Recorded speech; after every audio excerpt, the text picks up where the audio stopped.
Hello बच्चों, बहुत बहुत नमस्कार। स्वागत है आप सभी का to this amazing platform of physics वाला, दिस अमेजिंग बैच जिसका नाम है जी स्ट्राइकर, जो कि आपकी जेईई मेंस सेकंड अटेम्प्ट के लिए आपको रिवीजन में हेल्प कर रहा है। ठीक है, तो आज के इस लेक्चर में हम लोग बात करने वाले हैं बाइनोमियल थ्योरम के सारे क्वेश्चंस की। सर, इस लेक्चर में क्या क्या रहने वाला है, तो सारे टॉपिक्स की रिवीजन करेंगे with the help of PYQs। और इस ईयर के जो सवाल है दैट इज जो जनवरी अटेम्प्ट में पूछे गए हैं 2025 में, वो भी सारे क्वेश्चंस हम कवर करने वाले हैं, सारे के सारे, कुछ भी नहीं छोड़ेंगे। ठीक है जी, चलिए। सिंस वीडियो जो है वो रिकॉर्डेड फॉर्मेट में है, तो आप एक छोटा सा काम कर सकते हैं कि आप किसी भी सवाल पे जाने से पहले, जैसे अभी आपको पीछे सवाल दिखाई दे रहा है, तो वीडियो को पॉज कीजिए, अपना एक सॉल्यूशन बनाइए, आंसर निकालिए क्या आ रहा है, फिर मैं एक्सप्लेन करूंगा, अपना आंसर मैच कीजिए। The least value of n for which the number of integral terms in this binomial expansion is 183। ऐसे सवाल जो है वो आप बोल सकते हो रिपीटिंग टाइप के हैं, कि आपको एक बाइनोमियल एक्सपेंशन दे दिया जाता है और नंबर ऑफ इंटीग्रल टर्म्स पूछते हैं। क्या करते हैं भाई, इसमें सीधा सीधा आपको जनरल टर्म लिखनी है, दैट इज क्या हो जाएगी, NCR। जनरल टर्म का मतलब क्या हो गया भाई, TR+1 लिख रहा हूं। ठीक है, NCR फर्स्ट प्लेस वाला वेरिएबल है, दैट इज 7 की पावर 1/3। इसकी पावर आएगी n और r का difference, that is n-r। Second place वाला वेरिएबल है 11 की पावर 1/12 और इसकी जो पावर आएगी दैट इज r। ठीक है, अब अगर आप इसको नंबर ऑफ इंटीग्रल टर्म्स बनाना चाहते हो तो बेसिकली आपको 7 और 11 इन दोनों की पावर्स को इंटीजर बना देना, ताकि ये पूरा एक इंटीजर बन जाए। इसकी वैल्यू तो इंटीजर होती है, तो 7 की अगर मैं नेट पावर देखूं तो वो आ रही है n-r/3, जिसको हम कोई इंटीजर बनाना चाहते हैं। साथ साथ में एंड मतलब इंटरसेक्शन 11 की जो नेट पावर है दैट इज r/12, इसको भी हम कोई इंटीजर बनाना चाहते हैं। ठीक है ना। अब एक बार बताओ, अगर आप r/12 को इंटीजर बनाना चाहते हो तो r की वैल्यू क्या क्या लोगे सर, 12 का इंटीग्रल मल्टीपल 0, 12, फिर 24, 12 इंटू 2, 12 इंटू 3, 36, ऐसे करके चलता जाएगा सर ये। ठीक है ना। बीच में एंड लगाए मतलब इंटरसेक्शन लगाए, यही सारी r की वैल्यूज यहां रखी जाएंगी। ठीक है ना। तो अगर मैं यहां पर देखूं तो n की वैल्यू क्या आ रही है sir, that is 3 times any integer plus r। ठीक है, मेरे ख्याल से ये बात एकदम समझ में आती है सभी को। अच्छा, एक बात बताओ, अगर मैं r की वैल्यू कुछ भी यहां डालूंगा तो ये जो n बनेगा सर, ये तो बाय डिफॉल्ट जो बन के आएगा वो एक इंटीजर ही होगा, है ना। यहां से हमारी n की वैल्यू डिसाइड हो जाएगी। अब उसने बोला है the least value of n, और हमें total number of integral terms कितनी चाहिए, 183। अच्छा, एक और चीज, जब आप NCR लिखते हो तो हमें यह बात पता होती है कि r जो है वो n से छोटा होगा और 0 या 0 से बड़ा होगा। ठीक है ना। तो अब एक बात बताओ कि अगर मैं यहीं से ही 183 टर्म्स कंप्लीट कर दूं, 183 टर्म्स अगर मैं कंप्लीट कर दूं, r की टोटल वैल्यूज यहां से 183 निकल के आ जाएं, जिसको अगर मैं इसमें पुट करूं तो n की वैल्यू आ जाएगी हमारे पास में, है ना। तो अगर मैं 183 की बात करूं तो ये लिखा हुआ बेटा 12 इंटू 0, ये लिखा हुआ है 12 इंटू 1। ऐसे 183 करना चाहते हो तो 12 इंटू 183 या 182, तो 12 इंटू 182, तो 12 इंटू 182 दैट इज 182 इंटू 12, 4, 16, 364, और ये हो जाएगा 2 और ये वाला 4, 8, 2184। मतलब ये वाली जो वैल्यू आ रही है सर, ये आ रही है 2184। तो आर की एक मतलब इसी सीरीज में 183वीं मतलब 183rd टर्म जो होगी वो ये होगी 2184। ठीक है जी, तो आर जो है वो है 2184 और एन जो है वो या तो इसके बराबर होगा या इससे बड़ा होगा। कितना बड़ा हो सकता है सर, इतना बड़ा मत ले लीजिएगा कि उसमें 12 का अगला मल्टीपल भी आ जाए, मतलब ये वाली वैल्यू से आपको कम लेना है। ठीक है, 183, इससे ये जो वैल्यू आएगी आर, इस एन जो है वो इससे कम होगा। इससे कम क्यों होगा सर, क्योंकि अगर इस वैल्यू तक n पहुंच गया तो r जो है वो 12 इंटू 183 भी अलाउड हो जाएगा, तो टोटल नंबर ऑफ टर्म्स 183 से बढ़कर 184 हो जाएंगी। तो n की जो मिनिमम वैल्यू आएगी वो क्या आएगी सर, दैट इज 2184। अच्छा, एक और चीज, r अगर आप यहां पे 2184 लिखते हो तो यहां पे कोई भी इंटीजर 0 डाल दिया आपने, फिर 1 डालोगे तो इसमें 3 जुड़ जाएगा, 2184 प्लस 3, फिर 2 डालोगे तो 2184 प्लस 6, ऐसे करके n की कुछ वैल्यूज अलाउड होंगी। कहां तक अलाउड होंगी सर, जितनी वैल्यूज 12 इंटू 183 से कम आएंगी वो सारी अलाउड होंगी। ठीक है, तो हमें तो लीस्ट चाहिए, सबसे छोटे वाली यही हो जाएगी 2184, तो आंसर इज ऑप्शन ए। अगला सवाल ये रहा, दैट इज रिमाइंडर वाला सवाल है, जो कि आपको पता है हर साल आ ही रहे हैं रिमाइंडर निकालने वाले सवाल। ठीक है, तो इसको कैसे सॉल्व करते हैं, फटाफट इसको वीडियो को पॉज कीजिए, अपना आंसर लिखिए।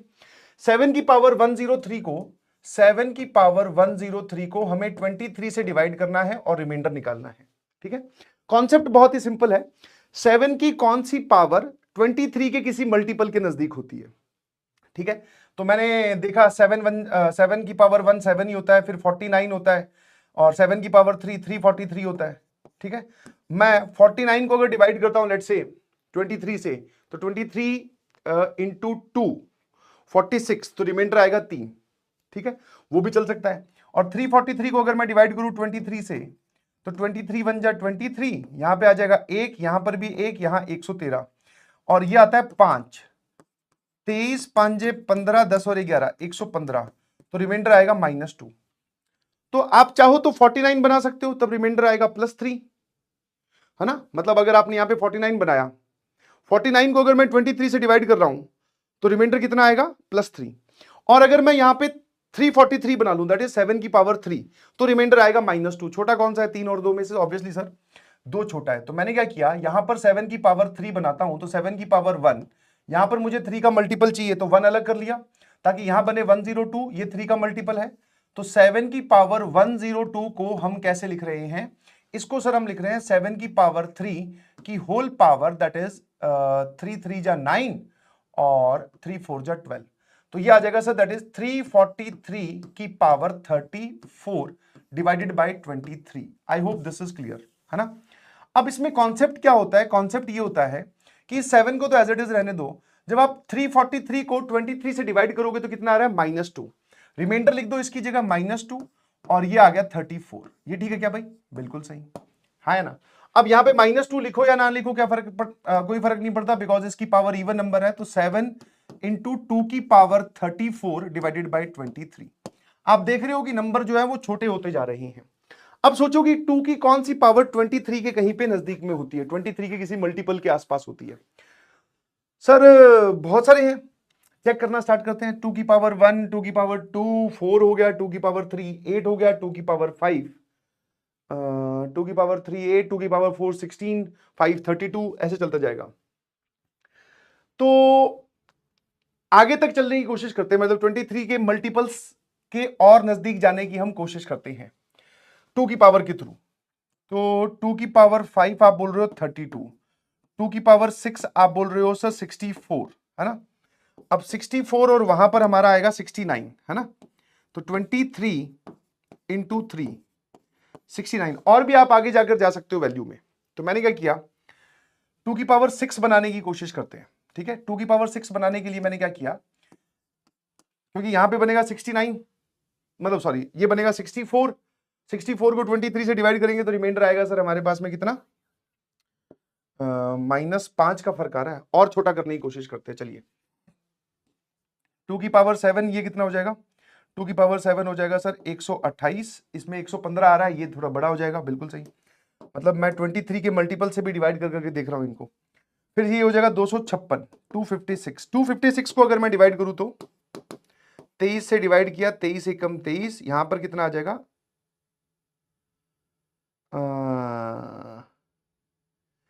26, एक सेकेंड, है ना। वापस 23 इंटू 12, 4 और 1 5, ये क्या हो रहा है भाई, मैंने ठीक किया क्या? 23 बन जाए 23, तो ये आ गया 2 और 256 ना, 128 इंटू 2, बिल्कुल सही। ये आ रहा है 23, अच्छा नहीं नहीं सही है, सही है, सही है, सही है। मैं अगर मैं 1 पे लेके जाऊंगा तो ये आएगा 23, रिमाइंडर आएगा 3, बहुत बढ़िया। तो मैंने क्या किया, इसकी जगह अब मैं 2 की पावर क्या बना रहा हूं 8, 8 बनाने के लिए मुझे 4 का मल्टीपल चाहिए 32, मतलब 32 चाहिएगा। तो मैंने इसमें से 2 की पावर 2 अलग कर दिया, ठीक है ना। पीछे बचा 2 की पावर कितना 32, और जिसको आप लिख सकते हो 8 इंटू 4, 32 और 2 34, बिल्कुल सही है सर, ये आ जाएगा 23। अब आप एक काम करो सर, इस नंबर को डिवाइड करते हैं। ये तो 7 इंटू 4 दैट इज 28 हो जाएगा, 28 मल्टीप्लाइड बाय सर ये कितना आ रहा है, ये आ रहा है आपके पास में 2 की पावर 8 दैट इज 256, और 256 की पावर 4 होल डिवाइडेड बाय 23।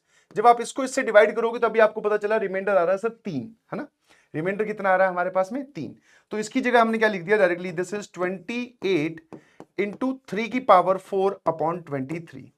अब सर ये तो डायरेक्टली 81 ही लिखा हुआ है, तो जब आप 81 को 23 से डिवाइड करोगे तो 23 इंटू 3 69 हो गया, है ना।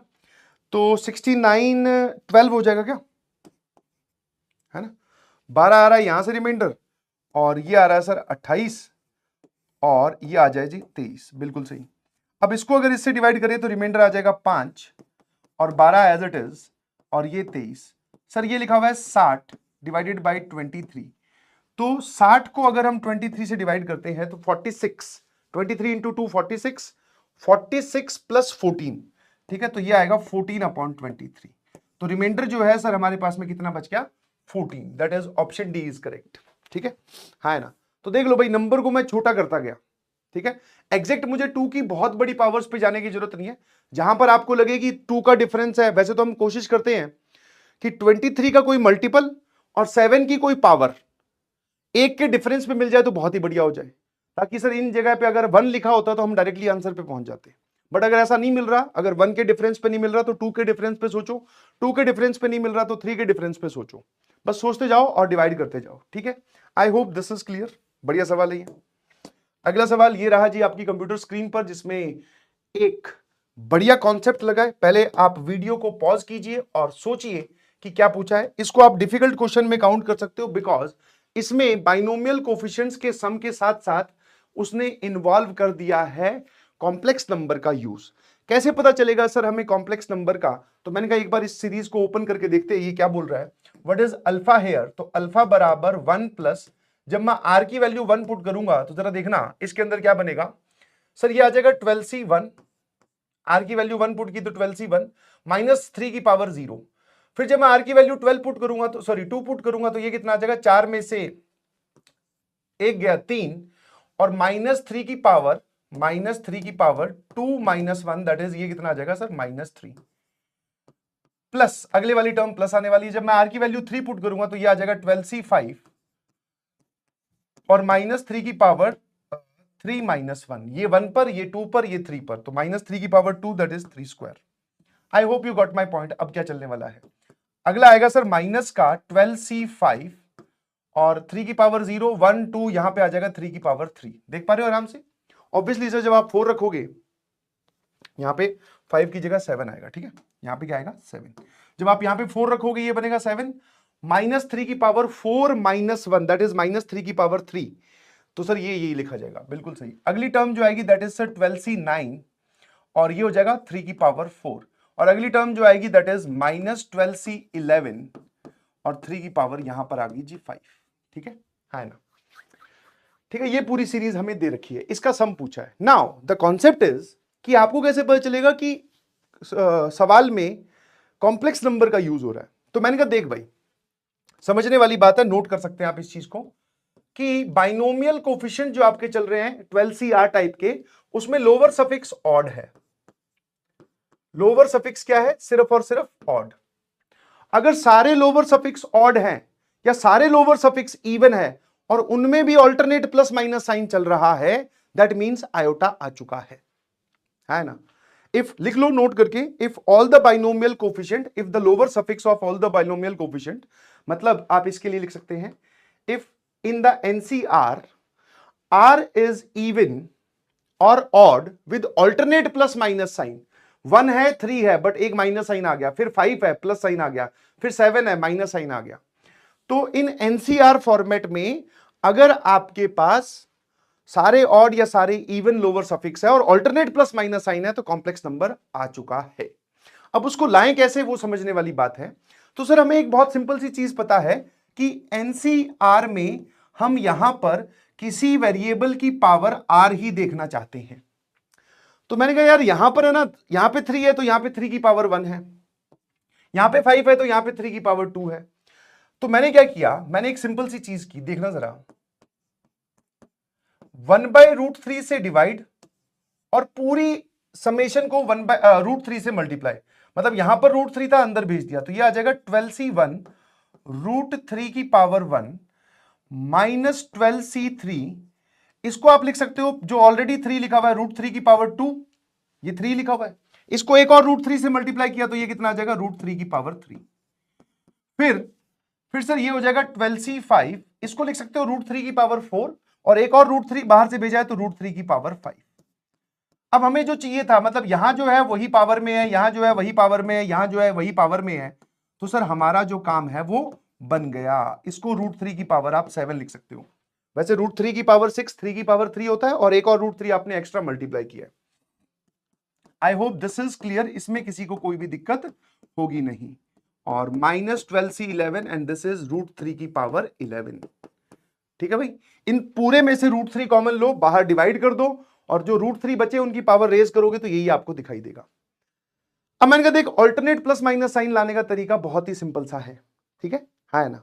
अब आपको एक वेरिएबल तो मिल गया, मतलब जैसे NCR x की पावर r दिखता है तो हमें यह पता होता है कि ये 1 प्लस x की पावर n के एक्सपेंशन में से निकाला गया है, तो हमें √3 तो दिख गया। अभी ऑल्टरनेट प्लस माइनस साइन का क्या करें, तो मैंने कहा ऑल्टरनेट प्लस माइनस साइन का ध्यान आयोटा रख लेगा। ऑल्टरनेट प्लस माइनस साइन का ध्यान आयोटा रख लेगा, बिल्कुल सही। जैसे यहां पे प्लस कर दूं, जैसे आप इसको ध्यान से देखो, मैंने कहा एक बार कंसीडर करो 1 प्लस √3 आयोटा की पावर 12 का एक्सपेंशन। कंसीडर करो एक बार, करो तो सही। हाँ, आयोटा अपने आप ध्यान रख लेगा। सर इसकी पहली टर्म आएगी दैट इज 12c0, ठीक है। फिर आएगी 12c0 इंटू समथिंग कुछ भी, उसकी पावर 0 हो जाएगी तो 1 लिखा जाएगा। फिर आ जाएगा 12c1 इंटू √3 आयोटा। फिर आ जाएगा सर 12c2 इंटू √3 आयोटा की पावर 2। फिर आ जाएगा सर 12c3 इंटू √3 आयोटा की पावर 3। फिर आ जाएगा सर 12c4 √3 आयोटा की पावर 4। ऐसे चलता जाएगा। मैंने कहा एक बार इसको सिंप्लीफाई करते हैं तो ये आ जाएगा 12c0 और प्लस 12c1 √3 आयोटा। अब आयोटा का स्क्वायर माइनस होता है भाई, मतलब आयोटा क्या है, लोअर सफिक्स इवन रखते हुए और लोअर सफिक्स ऑड रखते हुए alternate plus minus sign produce कर देता है। और जहां पर आयोटा आ गया मतलब कॉम्प्लेक्स नंबर आ गया। सर यहां पे आ जाएगा √3 का स्क्वायर, क्योंकि आयोटा का स्क्वायर -1, आयोटा का क्यूब होता है माइनस आयोटा, तो ये हो जाएगा 12c3 √3 की पावर 3 और आयोटा, क्योंकि आयोटा का क्यूब माइनस आयोटा। और सर ये हो जाएगा 12c4 √3 की पावर 4। आयोटा की पावर 4 1 होता है, अगली टर्म नेगेटिव आएगी। ठीक है। अब इस पूरी राइट हैंड साइड में से बिना आयोटा वाली टर्म और आयोटा वाली टर्म्स इकट्ठी कर लो। बिना आयोटा वाली टर्म है ये, फिर बिना आयोटा वाली टर्म है ये -12c2 √3 की पावर 2। फिर इससे अगली बिना आयोटा वाली टर्म है 12c4 √3 की पावर 4। ऐसे करते सर ये लिखता जाएगा, देख लो। अब ये बिना आयोटा वाली टर्म्स में आप ध्यान से देखोगे तो लोअर सफिक्स चल रहा है ऑड, 0 2 4 6 8 10 12 और सभी के आगे ऑल्टरनेट प्लस माइनस साइन है, आयोटा का कमाल। और अगर मैं लगे हाथ आयोटा वाली टर्म्स अगर मैं इकट्ठी कर लूं, आयोटा वाली टर्म्स अगर मैं इकट्ठी कर लूं, इसमें से आयोटा कॉमन लिया, ये बन जाएगा 12c1 √3। इसमें से अगर मैं आयोटा कॉमन ले लूं तो ये बनेगा -12c3 इंटू √3 की पावर 3। अगले वाली जो टर्म आएगी सर वो आएगी आपके पास में कितनी, आयोटा की पावर 5, तो यहां प्लस आएगा, प्लस आयोटा वाली टर्म आएगी, है ना। हाँ, minus plus plus minus minus, बिल्कुल सही। यहां पे प्लस वाली टर्म आएगी बिकॉज आयोटा की पावर 5 इज आयोटा ओनली, तो यहां पे आ जाएगा प्लस 12c5 √3 की पावर 5 इंटू आयोटा, वो आयोटा आपने बाहर लिख दिया है। अगली टर्म माइनस वाली आएगी 12c7 वाली।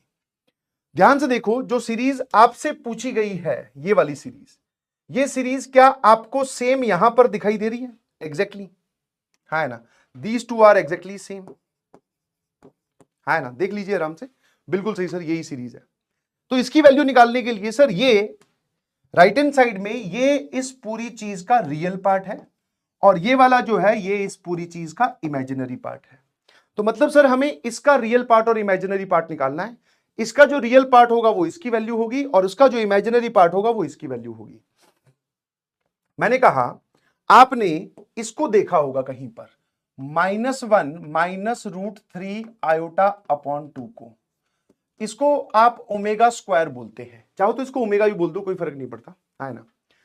तो कितने लोग इस बात से एग्री करते हैं कि जहां पर हमें -1 -√3 आयोटा दिखे उसको आप 2 ओमेगा स्क्वायर बोल दो, और अगर आप इसको प्लस बनाना चाहते हो दैट इज 1 + √3 आयोटा, तो इसको -2 ओमेगा स्क्वायर बोल दो, है ना। तो मैंने क्या किया, इसकी जगह -2 ओमेगा स्क्वायर की पावर 12 लिख दिया। कोई दिक्कत नहीं सर। अब -2 की पावर 12 सर वो हो जाएगा 2 की पावर 12। माइनस की पावर इवन नंबर है, कोई फर्क नहीं पड़ता सर। यहां पर इसकी नेट पावर आ जाएगी ओमेगा की पावर 24, जो कि कितना होता है 1। मतलब सर लेफ्ट हैंड साइड में क्या लिखा हुआ है, 2 की पावर 12 ये रियल पार्ट प्लस 0 आयोटा, है ना। मतलब सर उसका जो इमेजिनरी पार्ट है वो क्या है, 0। तो इस इमेजिनरी पार्ट की वैल्यू क्या हो जाएगी, 0। इस पूरी सीरीज का सम कितना आएगा सर, 0। अगर इस पूरी सीरीज का सम 0 आ गया, दैट मीन सर ये पूरा खत्म हो गया। यहां से आपके पास में अल्फा की वैल्यू 1 आ गई। अब अगर अल्फा की वैल्यू 1 आ गई तो वो क्या बोल रहा है, the distance of this point from this line. Line क्या दे रखी है आपको सर, लाइन जो है वो दे रखी है कितनी, अल्फा की जगह 1 पुट कर दो, x माइनस √3y प्लस 1 बराबर 0। अब मैं डिस्टेंस निकाल रहा हूं, तो मैंने डिस्टेंस फॉर्मूला लगाया, x की जगह 12, y की जगह √3 प्लस 1 अपॉन x और y के कोफिशिएंट्स के स्क्वायर्स के सम का रूट दैट इज 2। 12 में से 3 गए 9, 9 प्लस 1 10, 10 बटे 2 5। तो 5 इज अवर FNF। ठीक है, तो एक नई चीज आपको यहां से सीखने को मिली कि अगर बाइनोमियल कोफिशिएंट्स आते हैं with alternate plus minus sign, that means उसमें क्या होता है सर, कॉम्प्लेक्स नंबर इन्वॉल्व होता है। कितने देख लिए हमने, इस बार वाले 3 देख लिए, चौथे की बारी ये रही जी। ठीक है, हाँ ये कोफिशिएंट वाले इस वैरायटी के भी क्वेश्चंस रिपीट हो रहे हैं कि आपको एक एक्सपेंशन दे दिया और फिर उसने बोला कि बताओ भाई कि उसके कोफिशिएंट या एपी में है या जीपी में है, तो आर की वैल्यू या एन की वैल्यू फाइंड करो। Let the coefficient of 3 consecutive terms tr, tr plus 1, tr plus 2 in the binomial expansion of this be in GP। तो मैंने कहा एक बात बता, कोफिशिएंट की बात कर रहा है तो इसकी जनरल टर्म क्या हो जाएगी, अगर मैं tr plus 1 की बात करूं तो tr plus 1 इसकी हो जाएगी 12cr, a की पावर 12 माइनस r और b की पावर r। अगर मैं कोफिशिएंट की बात करूं तो कोफिशिएंट तो इतना ही है, बाकी a और b तो वेरिएबल है। और tr plus 2 में कोफिशिएंट कितना आएगा भाई, tr plus 2 में आ जाएगा sir that is 12cr plus 1, a की पावर 12 माइनस r plus 1 और b की पावर r plus 1। मतलब सर ये वाली चीज सिर्फ हमें कोफिशिएंट में काउंट होगी। तो कितने लोगों को ये समझ में आया कि ये तीनों टर्म्स हमने निकाल ली है, दैट इज tr का कोफिशिएंट हो जाएगा 12cr माइनस 1, tr plus 1 का कोफिशिएंट आ रहा है सर 12cr और tr plus 2 का कोफिशिएंट आ रहा है 12cr plus 1। ये सारे के सारे जीपी में है। अगर 3 नंबर जीपी में हो तो बीच वाले का दुगना, if this is alpha, this is beta, this is gamma, तो अल्फा बीटा गामा अगर जीपी में है तो बीटा का स्क्वायर बीच वाले का स्क्वायर बाकी दोनों के मल्टीप्लीकेशन के बराबर। बहुत बढ़िया। तो यहां से 12cr इंटू 12cr बराबर 12cr minus 1 into 12cr plus 1।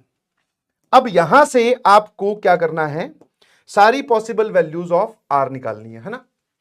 क्या बोला उसने, let P be the number of all possible values of R। चलिए R की वैल्यू कैलकुलेट करते हैं सर, आ जाइए।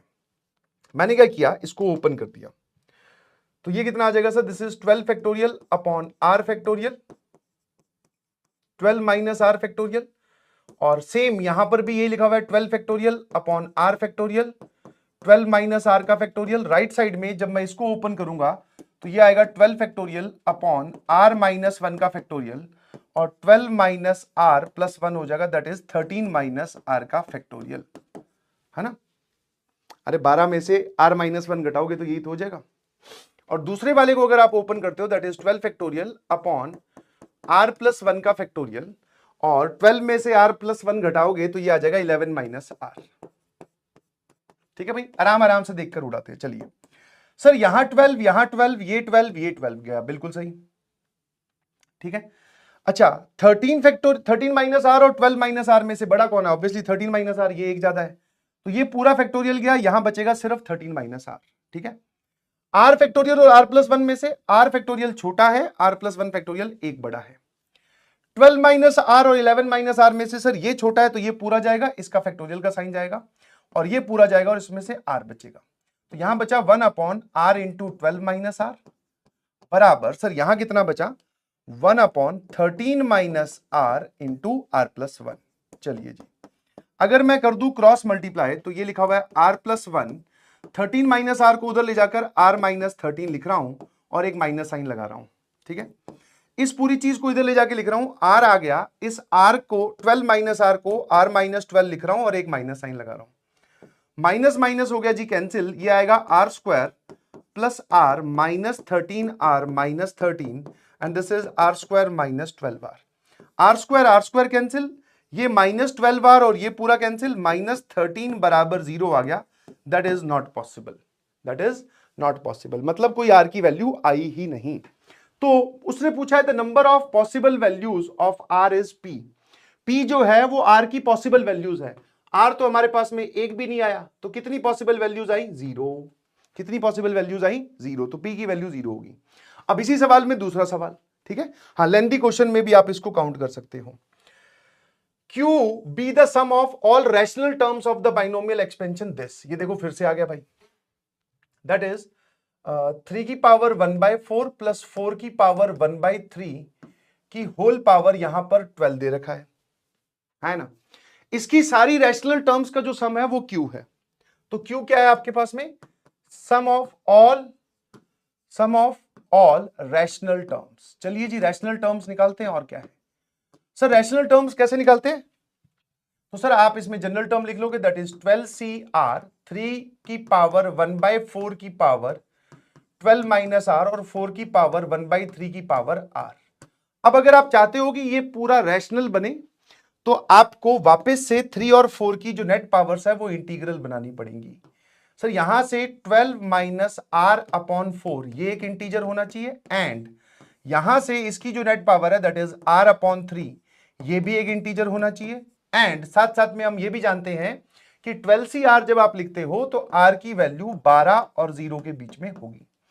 इसको इंटीजर बनाने के लिए r 3 के मल्टीपल चलेंगे, दैट इज 0 3 6 9 एंड 12, सिर्फ इतने ही है 0 और 12 के बीच में। अब इनमें से कौन कौन सी वैल्यूज है जो इसको भी इंटीजर बना देंगी? तो सर r की वैल्यू 0 चलेगी, बिल्कुल सही। 0 रखने पे सर ये भी एक इंटीजर बन रहा है। 3 रखने पर सर नहीं, 9/4 तो 3 नहीं चलेगा। 6 रखने पर 6/4 वो भी नहीं चलेगा। 9 रखने पर 3/4 12 चलेगा सर। तो r बराबर 12 और 0 दो ही वैल्यूज आई।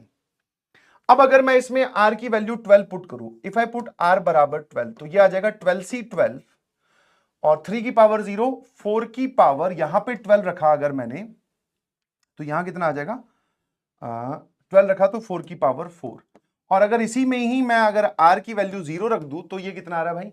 r की वैल्यू 0 रखने पे सर ये आ जाएगा 12C 0, क्योंकि मुझे सम पूछा है तो यही हमारी q की वैल्यू है। दो ही वैल्यूज आ रही हैं r की जिसपे इसकी जो टर्म्स हैं वो रैशनल बन रही हैं। तो आज ये 12C 0, अब आपने r की वैल्यू 0 रखी है तो 12 अपॉन 4 दैट इज 3, और यहां 0 रखी है तो ये गायब भी हो गया। सर ये लिखा हुआ है 27 प्लस दिस इज 2 की पावर 8, 256 हो गया क्या? तो 256 और 27 13 7 और 1 8 283, तो Q की वैल्यू आ गई सर 283। ठीक है, तो P प्लस Q पूछा है भैया ने, P 0 है, Q 283 है, तो P plus Q is 283। Calculative भी है और मल्टीपल क्वेश्चन एक सवाल में डाल दिए गए P और Q का नाम देकर, तो लेंथी भी है। यस, डिफिकल्ट में काउंट कर सकते हैं। अब ये सेम उसी वैरायटी का क्वेश्चन है। ठीक है, fifth sixth and seven term के जो बाइनोमियल कोफिशिएंट्स हैं वो AP में है, वहां से आप n निकालो और the largest coefficient of this, तो लार्जेस्ट कोफिशिएंट होता है बेटा मिडिल टर्म का। लार्जेस्ट कोफिशिएंट किसका होता है? मिडिल टर्म का जो है वो लार्जेस्ट कोफिशिएंट होता है। और बाइनोमियल के केस में आपको लार्जेस्ट कोफिशिएंट कैलकुलेट करना कैसे सिखाया था कि जो भी एक्सपेंशन की नेट पावर आपको यहां दिखाई, लेट से ये वाली m है, तो आप क्या करोगे m+1/2, m+2/2 और m+3/2 कैलकुलेट करोगे, है ना? ठीक है भाई, इनमें से जो इंटीजर बने और जितने इंटीजर बने, तो जो जो इंटीजर बनेंगे वो वाली मिडिल टर्म है। ठीक है, वो टर्म का नंबर आपके सामने आ जाएगा और मिडिल टर्म का ही लार्जेस्ट बाइनोमियल कोफिशिएंट होता है। आंसर आपको दे रखा है, this is do it by yourself. JEE mains जनवरी अटेम्प्ट 2025 में पूछे हुए सवाल चल रहे हैं जी। ठीक है, आ जाइए। अब आता है sum of all the rational terms in the expansion. तो आप देखेंगे कि ये रैशनल टर्म्स वाले ही सवाल सर अब तक जो हमने किए हैं उसमें 3 आ चुके हैं, मतलब सर ये बहुत इंपॉर्टेंट है। तो अपने क्लास नोट्स में अगर जहां पर भी आपको रैशनल टर्म्स या रैशनल टर्म्स के जितने भी पीवाईक्यूज करवाए हैं एक बार उनको रिविजिट कर लीजिएगा, जो बहुत जरूरी है।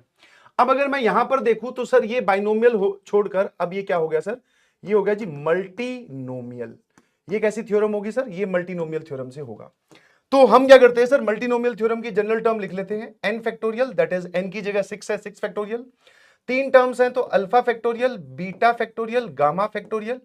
इन तीनों का सम हमेशा alpha plus beta plus gamma बराबर क्या आना चाहिए, 6। अब जो पहले प्लेस वाला वेरिएबल है उसकी पावर अल्फा, सेकंड प्लेस वाला वेरिएबल है दैट इज 2 की पावर 1/3 उसकी पावर बीटा, और थर्ड प्लेस वाला जो वेरिएबल है दैट इज 3 की पावर 1/2 उसकी पावर गामा। अब अगर आप इनको रैशनल बनाना चाहते हो तो जो बीटा जो है, मतलब ये जो नेट पावर है दैट इज बीटा अपॉन 3, तो बीटा अपॉन 3 जो है वो क्या होना चाहिए, इंटीजर, या फिर बीटा जो है वो 3 का मल्टीपल होना चाहिए। एंड इसको भी अगर आप इंटीजर बनाना चाहते हो तो गामा अपॉन 2 क्या होना चाहिए सर, ये भी कोई इंटीजर, या फिर आप बोल सकते हो सर गामा जो है वो 2 का मल्टीपल होना चाहिए। ठीक है, इस केस में हम बनाएंगे जी एक टेबल अल्फा बीटा गामा की, अल्फा बीटा और गामा की, तीनों का सम 6 आना चाहिए। ठीक है, तीनों का सम 6 आना चाहिए, बीटा 3 का मल्टीपल होना चाहिए, गामा 2 का मल्टीपल होना चाहिए। चलिए भाई शुरू हो गए। तो मैंने क्या किया, सबसे पहले यहां पर 0, यहां पर 0 और यहां 6 ले लिया। कोई दिक्कत, यहां क्या ले लिया 6, कोई दिक्कत नहीं है सर, चलेगा, क्योंकि ये भी 3 का मल्टीपल है, ये 2 का मल्टीपल है। 0 is multiple of all natural numbers. ठीक है सर, अब मैं यहां पर अगर 5 ले लूं तो यहां पर 3 और यहां 2 चलेगा क्या, सोचो एक बार आराम से। यहां पर अगर मैं 5 ले लूं तो यहां 3 और यहां 2 चलेगा, बिल्कुल चलेगा sir, because beta is a 3 का मल्टीपल और गामा जो है वो 2 का मल्टीपल। यहां पर 3 के मल्टीपल, यहां पर 2 के मल्टीपल, सबका सम 6 आना चाहिए। बस ऐसे केसेस बनाते जाओ। ठीक है, और 5 के साथ इन दोनों का सम क्या क्या हो सकता है सर, और तो कुछ हो नहीं सकता, बिकॉज अगर इसको 0 लोगे तो यहां पे आपको 5 लेना पड़ेगा, जो 5 जो है वो 2 का मल्टीपल नहीं होता। यहां 0 लोगे तो यहां 5 लेना पड़ेगा सर, वो भी नहीं होता। तो मैंने कहा ठीक है भाई, इतना काम ठीक लग रहा है। ठीक है, 5 3 2। फिर आते हैं सर 4 पर, है ना, और कोई तरीका तो नहीं है। 4 और 1 नहीं, इसको 4 इसको 1, मतलब पहले मैं 5 के साथ सोच लेता हूं, 4 और 1 नहीं, बिल्कुल नहीं। तो मतलब 5 के साथ एक पॉसिबिलिटी थी 0 5 5 0, ये भी नहीं है। 1 4 4 1, ये दोनों ही अलाउड नहीं है सर, क्योंकि ये 3 के मल्टीपल्स नहीं है। फिर आपने बोला 3 2, हाँ ये अलाउड है, हमने लिख लिया। 2 3 अलाउड नहीं है, बिकॉज ये 2 का मल्टीपल नहीं है। ठीक है जी, इसको एक कम कर दीजिए, 4 कर दो। 4 कर दो तो इन दोनों से हमें 2 बनाना है, तो एक तो साफ साफ दिख रहा है सर, यहां 2 यहां 0। अच्छा मैंने ये गड़बड़ कर दी, हॉरिजॉन्टल का सम जो है वो 6 भी आना चाहिए था, वो तो ध्यान दिया ही नहीं। तो 5 3 2 वाला नहीं चलेगा भाई, 5 3 2 वाला नहीं चलेगा। ठीक है, हाँ मैंने एक गड़बड़ की है छोटी सी, और वो छोटी सी गड़बड़ क्या है, this case is not allowed. क्यों, क्योंकि सर हॉरिजॉन्टल में सम भी तो 6 आना चाहिए। बीटा 3 का मल्टीपल, गामा 2 का मल्टीपल, हॉरिजॉन्टल में मतलब अल्फा बीटा गामा का सम जो है वो 3 आना चाहिए। This case is not allowed.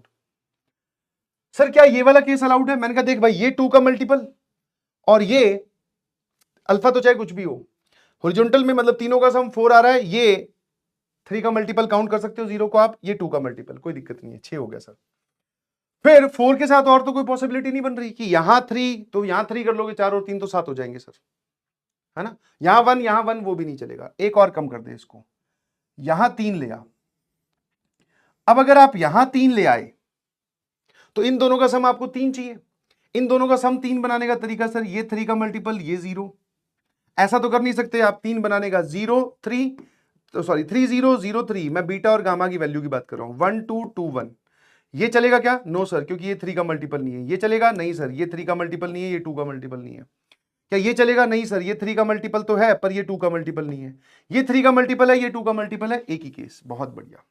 और कम कर दो इसको, अब यहां पे 2 ले आए। ठीक है, अल्फा को पकड़ा, 6 4 3, अब 2 पे आ गए, मतलब मुझे यहां पर सम बनाना है सर 4। अब यहां पर सम 4 बनाने का तरीका क्या है, 4 0 0 4। ठीक है, फिर आप क्या बोलोगे, 2 2। ठीक है, बस, और कोई तरीका है नहीं। हाँ 1 3 3 1, क्या 1 3 चलेगा, तो आंसर इज सर नो। 3 1 चलेगा, आंसर इज नो, क्योंकि ये 2 का मल्टीपल नहीं है। ये 3 का मल्टीपल नहीं है। सर ये भी नहीं चलेगा बिकॉज ये 3 का मल्टीपल नहीं है। सर ये वाला केस चल जाएगा, क्यों? क्योंकि ये 3 का मल्टीपल है, ये 2 का मल्टीपल है। ये वाला केस नहीं चलेगा क्योंकि ये तो 2 का मल्टीपल है लेकिन ये 3 का मल्टीपल नहीं है। आ जाइए, इसको एक और कम कर दो, इसको एक और कम कर दीजिए। तो अब हमें यहां पे 5 बनाना है, तो ठीक है सर, यहां पे 5 मतलब ये 1 3 2, 5 बनाने का यही तरीका है ना, 0 5 5 0 3 2 2 3 1 4 4 1। ये भी नहीं चलेगा, ये भी नहीं चलेगा, ये भी नहीं चलेगा, ये हमने लिख लिया है, ये चलेगा, ये नहीं चलेगा, ये भी नहीं चलेगा। ठीक है सर, अब यहां कर दो सर 0। अब 0 बनाने का तरीका, यहां पे हमें 6 बनाना है, 6 दोनों का ही मल्टीपल होता है, तो यहां पे 0 ये वाला चल जाएगा 6 0, और सर यहां पर 0, यहां पर 0, यहां 6, है ना, है ना, है ना। 6 बनाने के तरीके क्या क्या है सर, 0 6 6 0 3 3 1 5 5 1 4 2 2 4। क्या ये चलेगा? नहीं। ये चलेगा? नहीं, क्योंकि ये आगे वाले 3 के मल्टीपल नहीं है। सर ये तो दोनों ही, ना ही 3 का मल्टीपल ना ही 2 का मल्टीपल। सर ये भी, ये 3 का मल्टीपल है लेकिन ये 2 का मल्टीपल नहीं है। हाँ ये दोनों चल जाएंगे, दैट इज जो केस मैंने आपको लिख दिए। अब आपको ये सारे केसेस 1 2 3 4 5 6 7, ये 7 केसेस की वैल्यू इसमें पुट करनी है, आंसर लिखना है। मतलब जैसे अगर मैं बोलूं कि इसके करस्पॉन्डिंग कोफिशिएंट क्या बनेगा, तो कोफिशिएंट सर यहां से बनेगा, सॉरी कोफिशिएंट क्या हो जाएगा जरा देखना, 6 factorial upon alpha factorial beta factorial gamma factorial, 1 की पावर अल्फा तो कुछ भी मत लिखो, दैट इज 2 की पावर बीटा अपॉन 3 और 3 की पावर गामा अपॉन 2।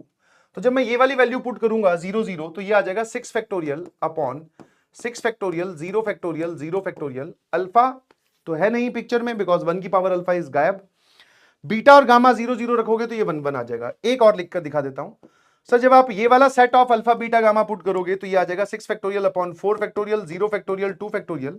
जब आप अल्फा की वैल्यू 4 पुट कर रहे हो तो 1 की पावर 4 कुछ फर्क नहीं पड़ रहा। बीटा की वैल्यू जब आप 0 पुट कर रहे हो सर यहां पे आ जाएगा 1, और गामा की वैल्यू जब आप 2 पुट कर रहे हो, गामा की वैल्यू जब आप 2 पुट कर रहे हो तो 2 अपॉन 2 कैंसिल होकर सर ये आ जाएगा 1, और यहां पे आपको दिखाई देगा 3। ऐसे करके सभी के कोफिशिएंट्स निकालो और सबको क्या कर दो sir, add, that is our FNF. और एफएनएफ यहां पे लिखा हुआ है, आंसर इज 612। पूरा कैलकुलेट कीजिएगा। अगेन केस मेकिंग, कैलकुलेटिव और साथ में यूज ऑफ मल्टीनोमियल थ्योरम, है ना, ठीक है जी। तो डिफिकल्ट में काउंट कर सकते हो, और केस मेकिंग का भी एक तरीका है, रैंडम नहीं जाना है आपने, किसी भी एक वेरिएबल को पकड़ो, उसकी सबसे बड़ी वैल्यू पुट करना स्टार्ट करो, फिर धीरे धीरे बाकी लोगों को कम करते जाओ, ठीक है ना। मतलब उसी को ही कम करते गया, फिर मैंने सारे केस सोच लिए, इसके करस्पॉन्डिंग कुछ छूटेगा भी नहीं कभी ऐसे सॉल्व करोगे तो, ठीक है। In the expansion of this, the coefficient of x and x square are 1 and -2. Find the value of then the respect. अच्छा, x और x square का कोफिशिएंट 1 और -2 रिस्पेक्टिवली है, p स्क्वायर और q स्क्वायर का सम आपको बताना है। p और q क्या है सर, इनकी पावर्स। तो ठीक है, मैंने कहा देख 1 प्लस x की पावर p, इसका एक्सपेंशन लिखें अगर हम, तो ये आ जाएगा pc0 प्लस pc1 x की पावर 1 प्लस pc2 x की पावर 2 प्लस pc3 x की पावर 3, ये चलता जाएगा ऐसे। और ये जो दूसरे वाला एक्सपेंशन है सर, इसमें आ जाएगा दैट इज qc0, ये आ जाएगा कितना बेटा, qc0 minus qc1 plus qc2, ये qc2 लिखा हुआ है, x square minus qc3 x cube, alternate plus minus sign के साथ, ये ऐसे लिखा हुआ है। अब अगर आपको कोफिशिएंट ऑफ x चाहिए, देखना जरा, कोफिशिएंट ऑफ x, तो कोफिशिएंट ऑफ x कैसे बनेगा सर, जब इसमें से x की पावर 0 और इसमें से x की पावर 1, इसमें से x की पावर 0 क्या है सर, ये रहा pc0, इसमें से x की पावर 1 का कोफिशिएंट कितना है sir, that is minus qc1, तो दोनों को मल्टीप्लाई कर दिया, तो ये कोफिशिएंट ऑफ x हो गया। एक तरीका और भी है सर, एक तरीका और भी है कि यहां से कोफिशिएंट ऑफ x की पावर 1 दैट इज pc1, और यहां से कोफिशिएंट ऑफ x की पावर 0 दैट इज qc0, और ये वाली वैल्यू आपको दे रखी है coefficient of x that is +1। कोई दिक्कत किसी को, coefficient of x is +1। Similarly अगर मैं कोफिशिएंट ऑफ x स्क्वायर की बात करूं, तो कोफिशिएंट ऑफ x स्क्वायर आप कैसे लिखेंगे, यहां से x स्क्वायर का कोफिशिएंट और यहां से x की पावर 0 का coefficient that is pc2 into qc0, फिर सर यहां से x स्क्वायर का कोफिशिएंट दैट इज qc2, और यहां से x की पावर 0 का कोफिशिएंट दैट इज pc0, दोनों पॉजिटिव पॉजिटिव है, तो मल्टीप्लीकेशन के बाद में पॉजिटिव दिखाई देगा। एक और तरीके से भी सर आंसर निकाला जा सकता है, दैट इज यहां से कोफिशिएंट ऑफ एक्स और यहां से भी coefficient of x, that is minus PC1 into QC1, और ये पूरा आपको दे रखा है जी -2। आई बिलीव दो इक्वेशन, दो अननोन P और Q में, तो P और Q में दो इक्वेशन, दो अननोन है, P और Q की वैल्यू निकालो। आई होप आप P² प्लस Q² निकाल सकते हैं, ठीक है, हाँ ना। तो आंसर यहां पे दे रखा है, that is answer is B. आसान सवाल है, बहुत ही डायरेक्ट और आसान सा सवाल, इसको आप इजी कैटेगरी में काउंट करोगे। अगला दैट इज बाइनोमियल कोफिशिएंट से रिलेटेड जो सीरीज वाले सवाल होते हैं वो वाला क्वेश्चन है जी, ठीक है। वीडियो पॉज कीजिए, अपना आंसर लिखिए, मजा आएगा आपको। हाँ जी, आ जाओ। इसमें क्या करना है सर, अगर मैं इसमें r की वैल्यू 0 पुट करूं तो ये आ जाएगा 11C1 अपॉन, अच्छा सर यहां पर हम बाइनोमियल कोफिशिएंट की वो वाली प्रॉपर्टी, या तो आप इंटीग्रेशन से जा सकते हो या फिर प्रॉपर्टी से जा सकते हो। प्रॉपर्टी कौन सी, that is NCR upon R+1 is N+1 CR+1 upon N+1, कि जब बाइनोमियल कोफिशिएंट के नीचे यहां जो लोअर सफिक्स R है उससे एक ज्यादा जब डिवीजन में हो तो ये प्रॉपर्टी लग जाएगी।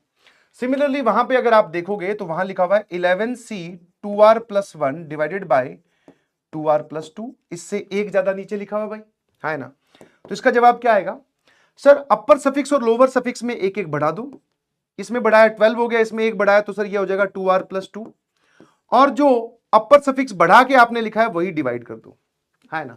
दैट मींस ये वाला जो पार्ट है आफ्टर यूजिंग प्रॉपर्टी, ये लिखा हुआ है 12C 2R+2, और ये जो 1/12 वाला फैक्टर है ये बाहर, और सिग्मा में R की वैल्यू 0 से लेकर 5, ये लिखा हुआ है जी, है ना। चलिए अब इस सीरीज को ओपन करते हैं कि ये क्या लिखा हुआ है, इसको देख लेते हैं भाई। R की वैल्यू 0 पुट की सर, ये आ जाएगा 12C2। फिर सर अगर आपने R की वैल्यू कितनी पुट की, 1 पुट की तो 12C4। R की वैल्यू अगर आपने 2 पुट की तो 4 और 2 6, 3 पुट की तो 6 और 2 8, 4 पुट की 8 और 2 10, और 5 पुट की 10 और 2 12। सारे बाइनोमियल कोफिशिएंट्स एडिशन में हैं, सबका साइन सेम है, सबके लोअर सफिक्स इवन है, बस एक को छोड़कर जो कि गायब है। सर इस पूरी पिक्चर में 12C 0 का होना भी जरूरी था, तो 12C 0 नहीं था तो मैंने इसको जोड़ा और घटा दिया।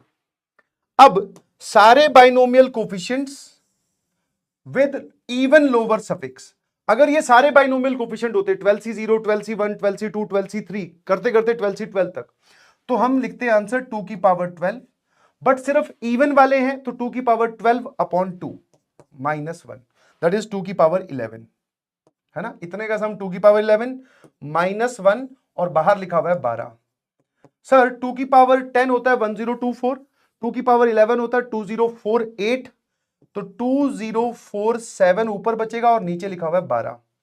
उसने बोला था कि m अपॉन n इनका GCD that is greatest common divisor, या HCF बोल दीजिए, that is highest common factor, वो 1 होना चाहिए, मतलब ये सिंप्लीफाइड फॉर्म में लिखी होनी चाहिए।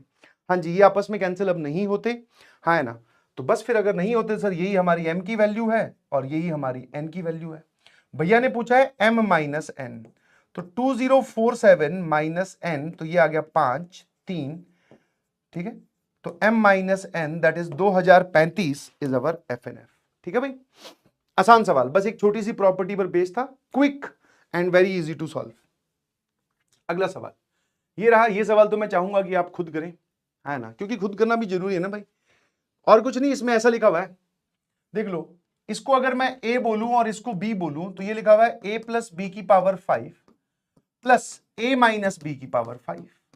अब इन दोनों को जोड़ने पर देख लो कौन सी टर्म्स आपके पास में बच रही हैं, कौन सी टर्म जो है वो आपके सामने बच रही हैं। तो a प्लस बी की power 5 plus a minus b की पावर 5, अगर मैं इसको ओपन करूं तो ये आ जाएगा 5C0 a की पावर 5, फिर 5C1 a की पावर 4 b की पावर 1, 5C2 a की पावर 3 b की पावर 2, 5C3 a की पावर 2 b की पावर 3, 5C4 a की पावर 1 और b की power 4, and last is 5C5 b की पावर 5। ये सेम एक्सपेंशन लिखा जाएगा इस वाले में, बस ऑल्टरनेट प्लस माइनस साइन आएगा। a की पावर 5 माइनस 5C1 ये वाली चीज प्लस 5C2 A3 B2 ऐसे चलता जाएगा, ये यहां पे माइनस।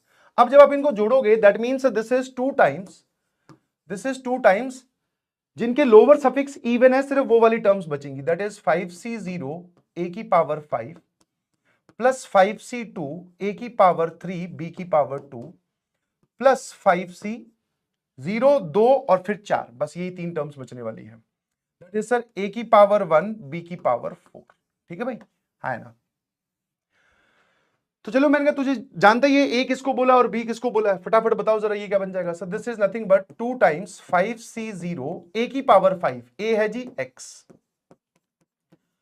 5c2 a की power 3 that is x cube, b का स्क्वायर, b है आपके पास में under root of x cube minus 1, उसका स्क्वायर कितना हो जाएगा सर, उसका स्क्वायर सिर्फ इतना ही हो जाएगा, रूट हट जाएगा, है ना?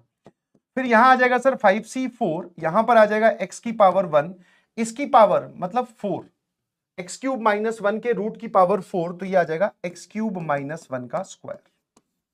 ठीक है भाई, अब काम आप कर सकते हैं, ये तो एज इट इज है, इसको अंदर मल्टीप्लाई करो, इसका क्यूब ओपन कर दो, इनके कोफिशिएंट सारे के सारे लिख लीजिए। ठीक है, आंसर सारा का सारा आपके सामने है, और बाद में आपको 2 लीनियर इक्वेशन दे रखी है, वो भी आप सॉल्व कर सकते हैं। ठीक है, तो ये भी अब do it by your self है, और बहुत ही आसान सवाल में आप इसको कैटेगरी में काउंट कर सकते हो, थोड़ा सा लेंथी बोल सकते हो, बिकॉज पहले आपको अल्फा बीटा गामा निकालकर यहां तक पहुंचना है, फिर यहां से यू और वी सॉल्व करके आपको यहां तक जाना है, तो हल्का सा एक स्टेप में एक्सटेंशन है जो कि आई बिलीव आप कर सकते हैं।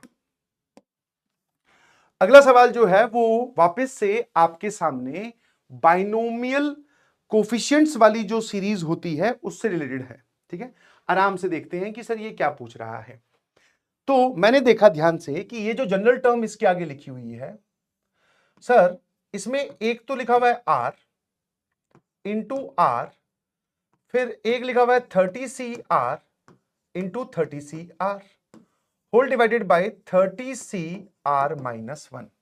तो मुझे अगेन एक प्रॉपर्टी और पता है, that is properties of binomial coefficient, r into n C r, जब लोअर सफिक्स और मल्टीप्लाई होने वाला नंबर सेम हो तो n आ जाता है आगे, अपर सफिक्स और लोअर सफिक्स में से एक एक कम कर दो। तो मैंने देखा इन दोनों के साथ भी यही काम है और इन दोनों के साथ भी यही काम है, तो r इंटू एनसीआर, इसकी जगह आप क्या लिखोगे, that is 30 into 29cr minus 1, और इसकी जगह भी sir 30 into 29cr minus 1 whole divided by sir ये लिखा हुआ है 30cr माइनस 1।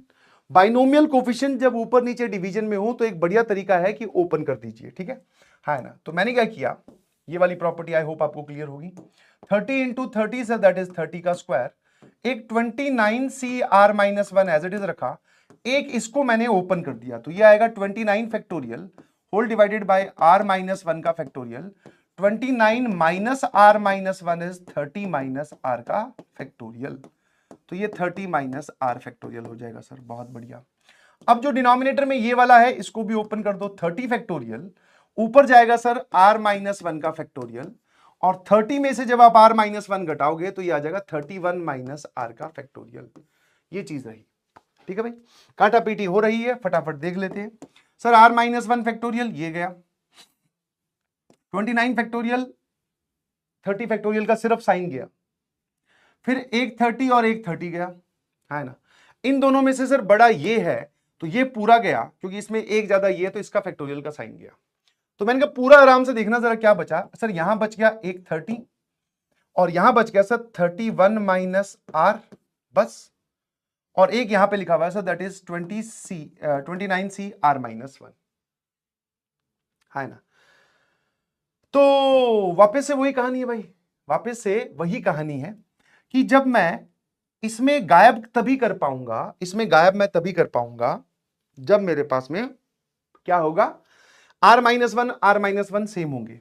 तो मैंने क्या किया, इसके अंदर भी इसमें r माइनस 1 बनाया, तो इसको मैंने लिख दिया कितना, 30 माइनस r माइनस 1। कोई दिक्कत, क्योंकि अभी भी ये 31 माइनस r ही लिखा हुआ है, ध्यान से देखो, तो इसको लिखा 30 माइनस r माइनस 1 और उसके बाद में इंटू 29cr माइनस 1 लिखा हुआ है ना? अब मैंने क्या किया, इसको अंदर मल्टीप्लाई किया इधर से और इधर से, बाहर 30 लिखा हुआ है सर, ये आ जाएगा 30 इंटू 29cr माइनस 1, और जब ये इससे मल्टीप्लाई होगा माइनस साइन के बाद में r-1 29c r-1, ठीक है भाई। अब एक बार फिर से इसको गायब कर दीजिए, तो 30 इंटू 30 29c r-1, और सर ये दोनों सेम होंगे NCR इंटू आर, मतलब यहां जो भी लिखा हुआ है वो दोनों सेम है, तो 29 आ जाएगा जी आगे, इसमें से एक कम कर दो दैट इज 28c, और इसमें से भी एक कम कर दो r-2, ये लिखा हुआ है सर, बहुत बढ़िया। अब सिग्मा जो है उसमें r की वैल्यू 1 से लेकर 30 जा रही थी, ठीक है। इसके आगे क्या लिखा हुआ है सर, 30 इंटू 30, तो ये 30 का स्क्वायर, मैं सिग्मा अंदर भेज रहा हूं, ध्यान रखना, ये 30 मल्टीप्लाई हुआ, सिग्मा लगेगा इस पे जाकर 29c r-1 पर, माइनस के बाद में जब ये 30 इससे मल्टीप्लाई होगा तो दैट इज 30 इंटू 29, और ये सिग्मा जाकर लग जाएगा सिर्फ इस टर्म पे, दैट इज r की वैल्यू 1 से लेकर 30 तक, 28c r-2 तक, ठीक है। तो अगर मैं आपको बोलूं कि ये वाली पूरी सीरीज क्या लिखी हुई है, तो sum of all the binomial coefficient, value 1 put करोगे 29c 0, वैल्यू 2 पुट करोगे 29c 1, करते करते जब आप वैल्यू 30 पुट करोगे तो 29c 29, यस और नो? हाँ सर, तो ये पूरा का पूरा लिखा हुआ है सर 2 की पावर 29, बहुत बढ़िया। अब सर इस दूसरे वाले में जब आप r की वैल्यू 1 पुट करोगे तो ये तो नॉट डिफाइंड हो जाएगा, मैंने कहा वापस आ इधर। आप अगर आप यहां पे r की वैल्यू 1 पुट करते तो ये पहली टर्म तो इस सीरीज की 0 आ रही है, और एडिशन में आप 0 लिखो या ना लिखो कोई फर्क नहीं पड़ता। दैट मींस इसकी पहली सिग्निफिकेंट टर्म या नॉन जीरो टर्म कब आएगी, जब आप r की वैल्यू 2 पुट करोगे। तो ये हो जाएगा भाई 28c0 प्लस 28c1, करते करते जब आप r की वैल्यू 30 पुट करोगे दैट इज 28c28, और ये और कुछ नहीं, ये 2 की पावर 28 लिखा हुआ है। अब हम चलते हैं अपने FNF की ओर, FNF मतलब फुल एंड फाइनल। यहां पे लिखा हुआ है 30 का स्क्वायर इंटू 2 की पावर 29, माइनस यहां लिखा हुआ है सर 30 इंटू 29 इंटू 2 की पावर 28। अब वो बोल रहा है कि हमारा जो आंसर है वो अल्फा इंटू 2 की पावर 29 है। तो हमने एक काम किया, इसमें से 30 और एक 2 की पावर 28 कॉमन ले लिया, एक 30 कॉमन लिया और एक 2 की पावर 28 कॉमन लिया, तो यहां पर बचेगा एक 30 और यहां बच जाएगा एक 2, आराम से देखो ना, एक 30 और एक 2, बिकॉज 2 की पावर 28 आपने कॉमन लिया है, एक 30 और ये ले गए तो माइनस यहां बचेगा सर सिर्फ 29, है ना। तो सर ये हमारे पास में कितना हो गया 60 माइनस 29, तो ये एक, ये आ जाएगा सर 31, ये पूरा का पूरा आपके पास में 31 लिखा हुआ है, बहुत बढ़िया, है ना। अब इसको 2 की पावर 28 को 2 की पावर 29 कर दो, तो सर दैट इज 15, इसमें से जो एक 2 निकला वो इसके पास भेज दिया, 2 की पावर 29 कर दिया और यहां लिख दिया 31। अब सर ये वाला जो प्रोडक्ट है दैट इज 15 इंटू 31, वो हमारा अल्फा है, तो अल्फा बराबर 15 इंटू 31, तो 31 इंटू 15, 5 15 1 और 3 465, तो अल्फा की वैल्यू आ गई सर हमारे पास में 465, ठीक है, 465 इज FNF, ठीक है। तो वापस ये भी एक आसान सीरीज, मतलब आसान सवाल में आप इसको काउंट कर सकते हैं, कोई बड़ी बात नहीं है, ठीक है, बस प्रॉपर्टी ऑफ बाइनोमियल कोफिशिएंट आपको पता होना चाहिए। तो जेईई मेंस 2025 में पूछे गए सारे सवाल मैंने आपको करवा दिए, 2 3 4 5 6 7 8 9 10, ठीक है, करीबन 10 सवाल ही पूछे गए थे। अगर कोई सवाल मिस भी हुआ है लेट्स से, तो वो सवाल इनमें से ही किसी रिपीटिंग वैरायटी का होगा, जैसे वो कोफिशिएंट वाला था ना, एक में उसने जीपी बोला, एक में वो एपी बोल रहा है, तो आप खुद सॉल्व कर सकते हैं। Next is the sum of the coefficient of all positive powers of x in the binomial coefficient is 939. Then sum of all the possible integral values of m. Video pause कीजिए। JEE mains 2022 का पूछा गया difficult सवाल है ये, क्योंकि इसमें थोड़ा सा दिमाग आपका लगेगा। तो मैंने क्या किया, इसकी जनरल टर्म लिखी, दैट इज 7c0 x की पावर n, ठीक है, फिर आ जाएगा सर 7c1 x की पावर n, यहां पर n की पावर 7 भी होगा, x की पावर n की पावर 6 और 2 अपॉन x की पावर 5, फिर 7c2 x की पावर n की पावर 7 माइनस 2 दैट इज 5 और 2 अपॉन x की पावर 5 की पावर 2, फिर आ जाएगा सर 7c3 x की पावर n की पावर 4 और 2/x की पावर 5 की पावर 3, ऐसे चलता जाएगा सर, ये बिल्कुल सही है ना। अब उसने बोला है the sum of coefficient of all positive powers of x, तो मैंने कहा एक बार एक काम करते हैं, x की नेट पावर निकालते हैं। इस टर्म में x की नेट पावर आ रही है x की पावर 7n, इस टर्म में x की नेट पावर आ रही है 6n माइनस 5, ठीक है जी। फिर सर इस टर्म में x की नेट पावर आ रही है सर 5n माइनस 10, 5 इंटू 2 10 और ऊपर 5n है। इस टर्म में x की नेट पावर आ रही है सर दैट इज 4n, ऊपर है माइनस 15, ठीक है, ऐसे चलता जाएगा। अब इनमें से कौन सा नंबर पॉजिटिव बनेगा, उसके लिए आपको सोचने का जो पॉइंट दे रखा है कि sum of positive powers of x in the binomial expansion is 939, coefficients का जो सम है वो 939 आना चाहिए। तो मैंने कहा यार एक बार बता, इसका कोफिशिएंट कितना है इस पावर का, सर यहां पर ये कोफिशिएंट आ रहा है 1। अब इस पावर का नेट कोफिशिएंट कितना है सर, 7c1 होता है 7, 7 इंटू 2 सर ये है 14। सर इसका नेट पावर, इसका नेट कोफिशिएंट कितना है सर, ये इतना पार्ट है, that is 7c2 into 4, because 2 का स्क्वायर है ना। तो 7c2 कितना हो गया, 7 इंटू 6/2, ये आ गया 21, 21 इंटू 4 84, दैट इज 84, ठीक है। ये x की नेट पावर है जी, ये टर्म हमारे पास में ये बनी। और कैलकुलेट करो, हम सम जो है वो 939 तक पहुंचाने की कोशिश करेंगे। 7c3 कितना हो गया, 765,321, तो 6 और 6 ये आ गया 35, और यहां पे आएगा 2 की पावर 3 दैट इज 8, 8 5 जा 40, 24 और 280, ये आ जाएगा सर 280 इंटू एक्स की पावर 4n माइनस 15। एक टर्म और लिख लेते हैं सर 7c4 वाली भी। तो अगली टर्म जब आप लिखोगे सर ये आ जाएगा 7c4 x की पावर n की पावर 3 और 2/x की पावर कितना आ जाएगा 4। अब अगर मैं कोफिशिएंट की बात करूं, पहले x की नेट पावर लिख लेते हैं 3n माइनस 20, और सर ये वाली जो चीज है 7c4 इंटू 2 की पावर 4, 7 6 5 4 2 गया, या फिर एक काम करो 7c4 मतलब इंटू 3 है ना, अरे 7 फैक्टोरियल अपॉन 4 फैक्टोरियल 3 फैक्टोरियल, तो इसको लिख देते हैं 7 6 5 4 गया 3 2 1। अच्छा ये दोनों बराबर ही तो होंगे है ना, हाँ। तो सर वापस से ये आ गया 35, पर अब की बार 35 को आपको 8 से ना मल्टीप्लाई कर कर किससे मल्टीप्लाई करना है, हमें 16 से मल्टीप्लाई करना है, मतलब 280 इंटू 2 तो 560 हो गया क्या, 560 है ना, देख लेना भाई। सर एक बार करते हैं, मतलब अगर यहां तक हम माने कि पावर अगर पॉजिटिव इंटीजर चल रही हैं, तो ये जरा बताना सम कितना आ रहा है इन कोफिशिएंट्स का, 560 280 84 14 और 1, 8 और 1 9, 16 17 और 6 23, अरे वाह।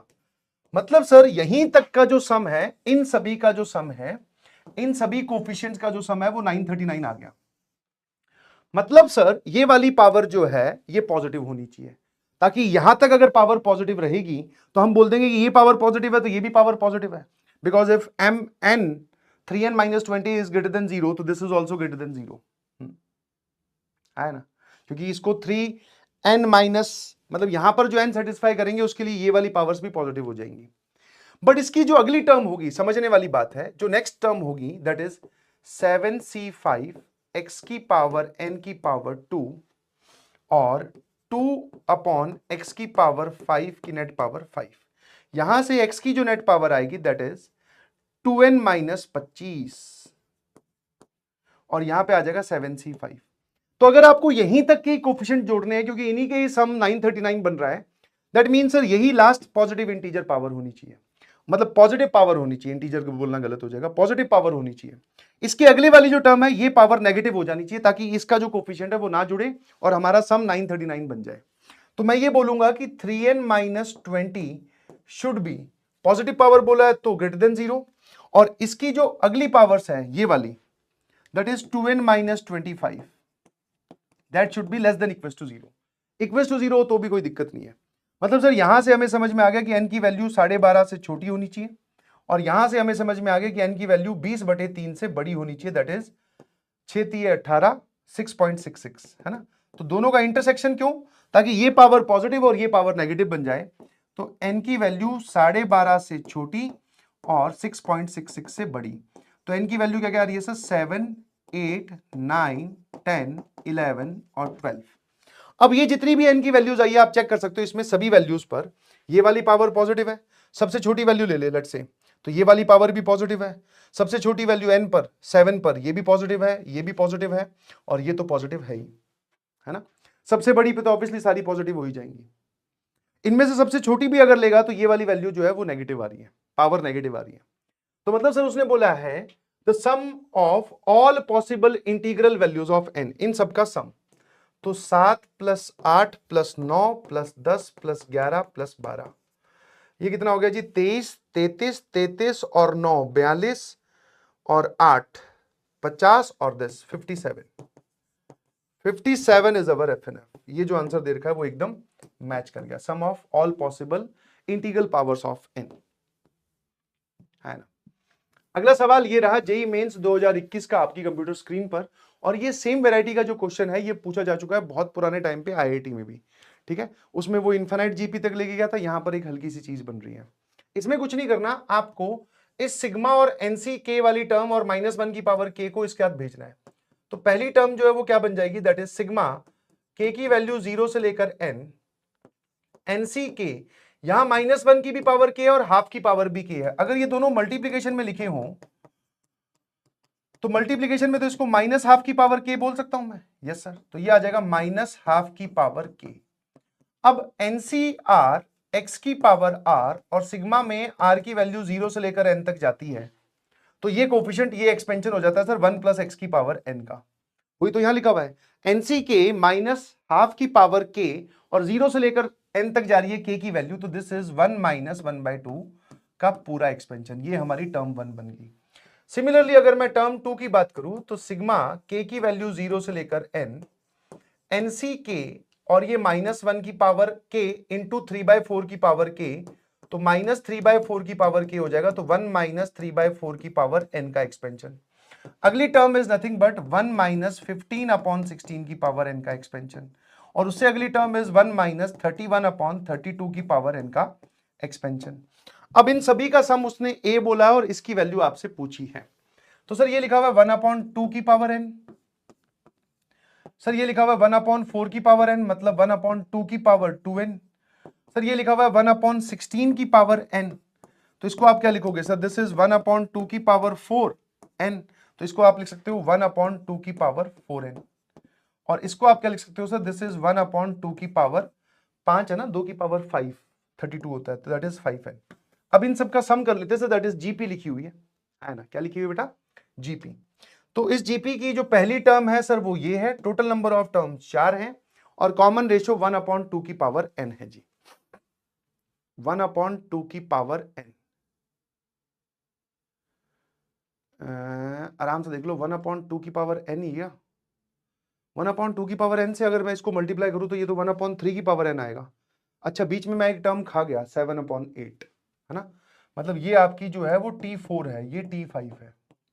7/8 के करस्पॉन्डिंग यहां एक टर्म और आएगी इसके लिए, तो सर ये आ जाएगा 1/2 की पावर 3n। हाँ अब ठीक है, तो इसका जो सम आएगा that means a is equal to, ये पूरी एक जीपी लिखी हुई है जिसमें पहली टर्म क्या है 1/2 की power n, common ratio 1 minus common ratio ये वाली चीज, टोटल नंबर ऑफ टर्म्स 5 है ना, 1 2 3 4 5, इन्हीं की तो जीपी बनी है, और 1 - r की पावर n अपॉन 1 - r। ठीक है जी, आराम से देखना जरा। सर ये आ जाएगा 2 की पावर 5n - 1, और यहां पे आ गया 2 की पावर 5n, और यहां पे आ जाएगा 2 की पावर n - 1, और ये एलसीएम लेने के बाद में ये 2 की पावर n और ये 2 की पावर n कैंसिल हो गया, ये जी a है। ठीक है जी, इस कोफिशिएंट को इधर भेजो, दैट इज 2 की पावर n - 1 इंटू a बराबर, इसको लिखो 1 - 1/2 की पावर 5n, है ना। जो ये वाली टर्म बची ना, इसमें मैंने इस 2 की पावर 5n को इधर और इधर डिवाइड किया तो ऐसा लिखा जाएगा। अब इस पूरे सिनेरियो को इससे कंपेयर कर और एकदम तुझे एन की वैल्यू चमकेगी क्या होनी चाहिए। तो सर यह दिख ही रहा है, एन की वैल्यू 6 ले लो। एन की वैल्यू 6 लेती है 2 की पावर 30 बन जाएगा, और 6 लेती है सर ये कितना बन जाएगा, 2 की पावर 6 इज 64 माइनस 1 ये बन जाएगा 63। तो एन की वैल्यू हमारे पास में कितनी आ गई, 6। तो यहां पर एक्सपेंशन आपको पहचानना था। Again a good question based on the concept, है ना। और अगला सवाल फिर से आपके पास में बाइनोमियल सीरीज का सवाल है, आसान सवाल है, ठीक है। कैसा सवाल है, आसान सवाल है। वो बोल रहा है कि हम एनसीके को इसको डिनोट करते हैं और इसकी जो वैल्यू है स्क्वायर बॉक्स में, ये एनसीके के बराबर है या फिर 0 के बराबर है। जब आर जो है या के जो है वो एन से छोटा होगा तो वैल्यू इसकी कुछ ना कुछ आएगी। अगर के आप बड़ा ले लेते हो तो इसकी वैल्यू 0 है, ठीक है। मतलब इतना समझाने की कोशिश कर रहा है कि इस प्रकार की जो भी टर्म्स बनेगी इन सब की वैल्यू 0 ले लेना, ठीक है जी। जो आपको यहां पर ए के दे रखा है, मतलब ये वाली पूरी चीज, ये लिखा हुआ है सिग्मा आई की वैल्यू 0 से लेकर 9, this is 9c I 12c 12 minus के प्लस आई। अब आप एनसीआर को एनसीएन माइनस आर भी लिख सकते हो। ये पूरा सॉल्व करने पर सर ये आ जाएगा के माइनस आई। तो मतलब सर यहां पर आप के माइनस आई लिख दीजिए, है ना। यहां पर आप के माइनस आई लिख दीजिए, ठीक है जी। और सिमिलरली सर ये जो लिखा हुआ है, ये लिखा हुआ है आपके पास में 8c आई और 13c के माइनस आई। इसको पलट के लिखा है मैंने, ध्यान रखना, क्योंकि इन दोनों का सम 13 आ रहा है तो ये पलट के लिख सकता हूं।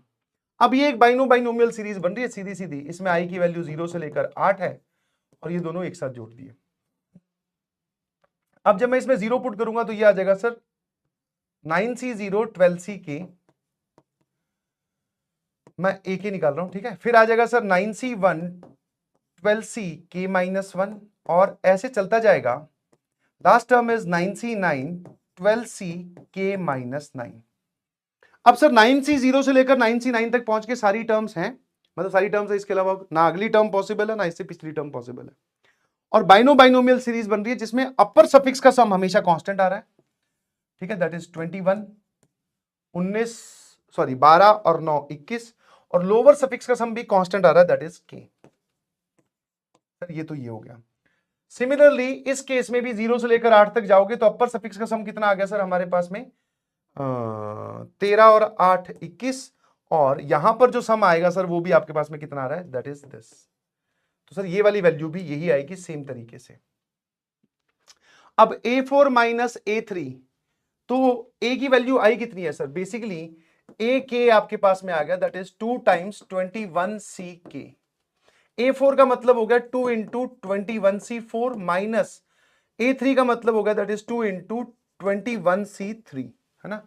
इसकी जो वैल्यू है वो 190 इंटू पी है, तो पी बता दो क्या होगा। I hope you can solve this, है ना। सॉल्व कर लीजिएगा, पी की वैल्यू यहां लिखी हुई है and this is very easy to understand, है ना। चलिए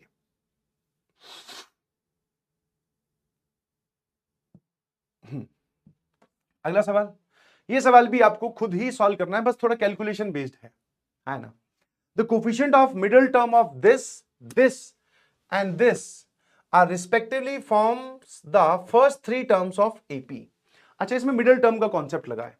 तो मैंने आपको बताया था कि अल्फा प्लस बीटा की पावर n में कभी भी आपको मिडिल टर्म निकालनी हो तो आप ये 3 चीजें कैलकुलेट करो, n+1/2, n+2/2 and n+3/2। Binomial के लिए ये होता है, और जो सिंपल हमारी सीक्वेंस वाली टर्म्स होती है, सीक्वेंस एंड सीरीज में जब हम पढ़ते हैं जहां पर n नंबर ऑफ टर्म्स या total number of terms represent करता है, तो वहां पे n/2, n+1/2, n+2/2। सर यहां पर एक क्यों बढ़ गया, n की जगह n+1 क्यों आ रहा है, क्योंकि यहां पर जो पावर है n, तो टोटल नंबर ऑफ टर्म्स होगी n+1, तो यहां पर हम n+1 जो है वो टोटल नंबर ऑफ टर्म्स रख रहे हैं, ठीक है। चलिए जी, तो यहां पर अगर 4 है n की वैल्यू, तो आप क्या कैलकुलेट करोगे, 5/2, 6/2 और यहां पे आ जाएगा 7/2। इसमें से सिर्फ एक ही इंटीजर बना, दैट इज दिस। तो मतलब सर इसकी जो T3 होगी that will be the middle term, उसका हमें सिर्फ कोफिशिएंट उठा के लाना है।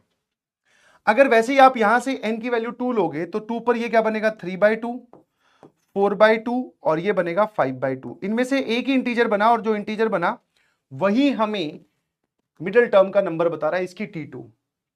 और 6 में क्या हो जाएगा भाई, 6 में 7/2, 8/2 और 9/2, एक ही इंटीजर बना सर इसकी T4।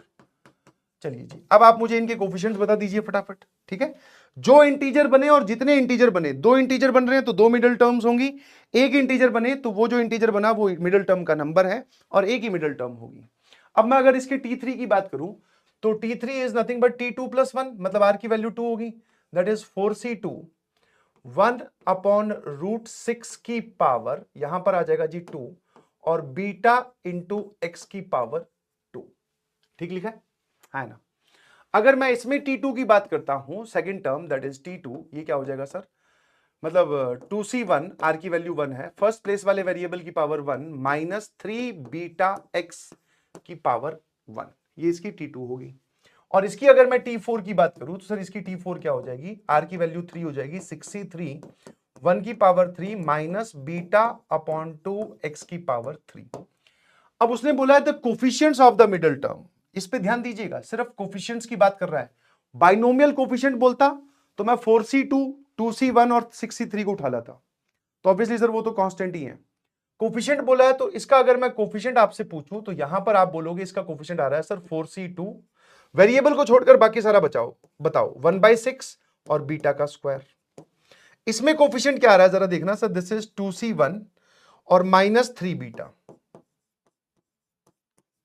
ठीक है ना। और इसमें अगर मैं कोफिशिएंट पूछूं तो सर ये आ रहा है आपके पास में 63 1, ये छोड़ दो, माइनस बीटा क्यूब अपॉन 2 की पावर 3 दैट इज 8। ये लोग एपी में है ना, ये लोग किसमें है, एपी में है। ये एपी में है तो फटाफट आप क्या कैलकुलेट करो, फटाफट पहले बीटा कैलकुलेट कर लो, बीटा पॉजिटिव भी है वो ध्यान रखना। If D is the common difference of the AP, तो आपसे ये वाली वैल्यू पूछिए। अब तो मेरे ख्याल से हो ही जाएगा यार, 4C2 भी 6 होता है क्या, 4 3 2 6, तो ये 6 और ये 6 कैंसिल हो गया सर, ये आ रहा है बीटा स्क्वायर। सर 2C1 2 होता है और ये दिस इज -6 बीटा। 4C3 जो सॉरी 63 होता है सर 15, 6 5 4, 15 नहीं होता भाई 20 होता है, 3 2 1, सर ये आ जाएगा -20 बीटा क्यूब अपॉन 8। और इसको थोड़ा कैंसिल भी कर लेते हैं, 4 2 जा 4 5 जा, है ना। अब ये एपी में है तो सर बीच वाले का दुगना, ये सारे लोग किसमें है, एपी में, तो बीच वाले का दुगना दैट इज -12 बीटा, बाकी दोनों के सम के बराबर that is beta square -5/2 beta cube. एक बीटा और एक बीटा और एक बीटा उड़ा दीजिए, सर ये आ जाएगा 2 बीटा -5 बीटा स्क्वायर, और डिनोमिनेटर वाला 2 यहां जाएगा तो -24, सारी टर्म्स एक तरफ, 5 बीटा स्क्वायर -2 बीटा -24, ये रहा 12 6 × 4 × 5, हमें चाहिए 2, तो इसको भी 2 2 कर लो, 12 और 10 हो जाएगा ना, 10 और 12 बिल्कुल सही, मतलब 24 × 5 इज 120, ठीक बोल रहा हूं ना, हाँ। तो सर एक काम किया हमने, इसको ऐसे लिखा that is 5 beta square -12 beta -10 beta, है ना, सॉरी +10 बीटा -24 बटे बराबर 0।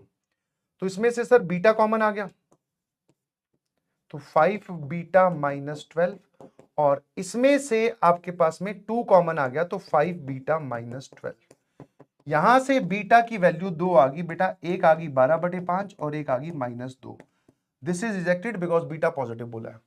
अब बीटा की वैल्यू वापस इसके अंदर रखो, कॉमन डिफरेंस भी आपके पास में आ जाएगा। तो कॉमन डिफरेंस क्या हो जाएगा सर, इसमें से ये घटाना है, that is -6 beta beta square, है ना। तो मेरे ख्याल से आप यहां से भी निकाल लेंगे ऑब्वियसली, -6 × 12/5 और -144/25, इसको सॉल्व कर लो। और उसने 2D अपॉन बीटा स्क्वायर की बात की है, तो अच्छा डी ये है तो इसको बीटा स्क्वायर से डिवाइड ही कर देते हैं पहले, तो बीटा स्क्वायर से डिवाइड करते ही -6 अपॉन बीटा और -1, तो -6 बीटा की वैल्यू कितनी आ रही है, 12/5 -1, सर ये आ जाएगा 2, तो -5/2 -1 दैट इज -7/2, और 2d अपॉन बीटा स्क्वायर कितना आ गया सर, -7। तो 2d अपॉन बीटा स्क्वायर -7 आ रहा है, तो 50 में से -7 घटाया तो 57 आया। ठीक है भाई, 57 इज द करेक्ट आंसर। अगला सवाल ये रहा आपकी कंप्यूटर स्क्रीन पर। ये एक बढ़िया सवाल आप इसलिए भी बोल सकते हैं क्योंकि सर इसमें मिक्सचर ऑफ द सीरीज है। एक तो इसमें एक्सपोनेंशियल सीरीज लग रही है जो कि आप सीक्वेंशियल सीरीज में पढ़ते हैं, और दूसरा इसमें बाइनोमियल एक्सपेंशन वाली चीजें तो लगी रही है, मतलब बाइनोमियल सीरीज तो लगी रही है।